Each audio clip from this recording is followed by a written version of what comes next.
ના તેજસ્વી તારના સન્માન કાર્યક્રમ વય નિવૃત્તિ કર્મચારી અભિવાદન પરિચય પુસ્તિકાનું વિમોચન અને સ્નેહમિલન કાર્યક્રમમાં પધારેલ મહેમાનો, સમારંભના અધ્યક્ષ શ્રી અને પરિચય પુસ્તિકાના વિમોચક શ્રી પ્રવીણભાઈ રાજપાલ, સંસદ સભ્ય રાજ્યસભા ન્યૂ દિલ્હી, સમારંભના ગણક શ્રી પરમ પૂજ્ય રમણભાઈ જયમાળી, ઓમ ભગવતી શ્રી મેરડી માતાજી મંદિર કૈયલ, મુખ્ય અતિથિ શ્રી રાજન પ્રિયદર્શી IPS, એડિશનલ DGP અને IG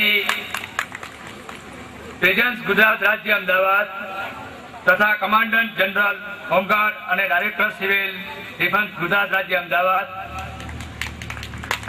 અતિથિ વિશેષ શ્રી કમલેશભાઈ જેઠાભાઈ રાઠોડ, નાયબ deputy collector stamp duty Nadiad, આમંત્રિત મહેમાનો,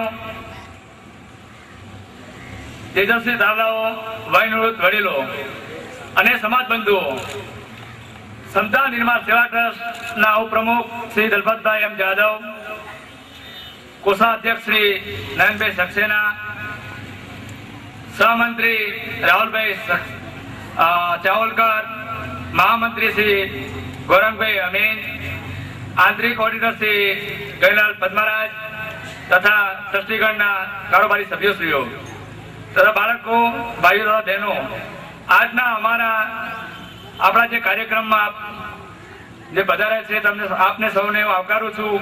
સર્વને મારા નમસ્કાર. જય ભીમ. દલિતોને એક નીચે તારીખ 20/7/2007 ના રોજ સમતા નિર્માણ સેવા ટ્રસ્ટની સ્થાપના કરવામાં આવી. ત્યારબાદ સંસ્થા દ્વારા તજજ્ઞની શૈક્ષણિક તજજ્ઞો દ્વારા ધોરણ 10, 12 સ્નાતક, અનુસ્નાતક વિદ્યાર્થીઓને તજજ્ઞોએ વ્યવસાયલક્ષી શૈક્ષણિક માર્ગદર્શન પૂરું પાડ્યું. ત્યારબાદ સૌપ્રથમ જે વિદ્યાર્થીઓએ પોતાની સખત મહેનતના પરિશ્રમ દ્વારા પોતે સિદ્ધિ મેળવીને તેને બિરદાવવા માટે તારીખ 13/1/2008 ના રોજ પ્રથમ તેજસ્વી તારના સન્માન કાર્યક્રમ આપણા સમાજના આમંત્રિત મહેમાનો, ટ્રસ્ટીગણ અને સમાજ બંધુઓની ઉપસ્થિતિમાં કરવામાં આવ્યો. ત્યારબાદ મોટા વિસ્તારમાં અનુસૂચિત જાતિની એક વિશાળ સમુદાય વસવાટ કરતો થયો છે. તે જોતા સમાજ બંધુઓ અને મૈત્રી સંબંધોના હેતુ રૂપે જરૂર પડે એકબીજાની ખૂબ સારું સમાજ ઉપયોગી પ્રવૃત્તિઓ માટે સંકલન સાધી શકાય તે હેતુથી પરિચય પુસ્તિકાનું આયોજન કરવામાં આવ્યું. પરિચય પુસ્તિકાનું આયોજન કરવા માટે મોટેરા ગામની કુલ 37 સોસાયટીઓમાં ટ્રસ્ટીગણ તથા સમાજસેવકો ડોર ટુ ડોર ફરીને 350 કુટુંબોને પરિચય પુસ્તિકામાં આવરી લીધા. અને આ પરિચય પુસ્તિકામાં ટ્રસ્ટીગણ તથા સમાજ બંધુઓએ દાન આપી તેમના દ્વારા આપેલ દાન દ્વારા પરિચય પુસ્તિકાનું કામ પૂર્ણ કર્યું. આપેલ દાતાશ્રીઓનો હું ખૂબ આભાર માનું છું.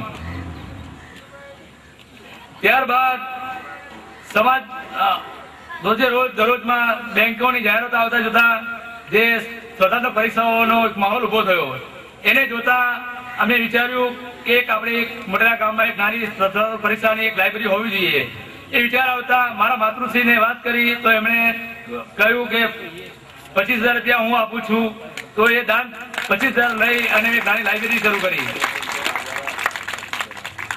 આવે છે. એમનો ખૂબ આભાર માનું છું.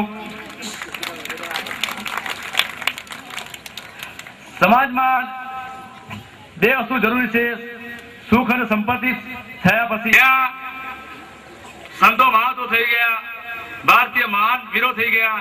જે જન્મભૂમિ છે એ ભારતીય જન્મભૂમિમાં દલિતો બહુ પાછળ રહ્યા. એનો ઉદ્ધાર કરવા માટે ડોક્ટર બાબા સાહેબ આંબેડકર, વીર માયા, સંત દુર્દાસ જેવા મહંતો અને આ જેવા પરિસ્થિતિ તો એની પબ્લિકની એની જ રહી, એનો કોઈ ઉદ્ધાર જોયો નહીં. એટલે જે વ્યક્તિ ત્યાગ અને પવિત્રતા માને છે, જેને સુખ સંપત્તિ છે, એને પોતાનું થોડું ઘણું પણ સમાજ માટે જે હોય સમય હોય તો સમયનું યોગદાન આપવું આપવું જોઈએ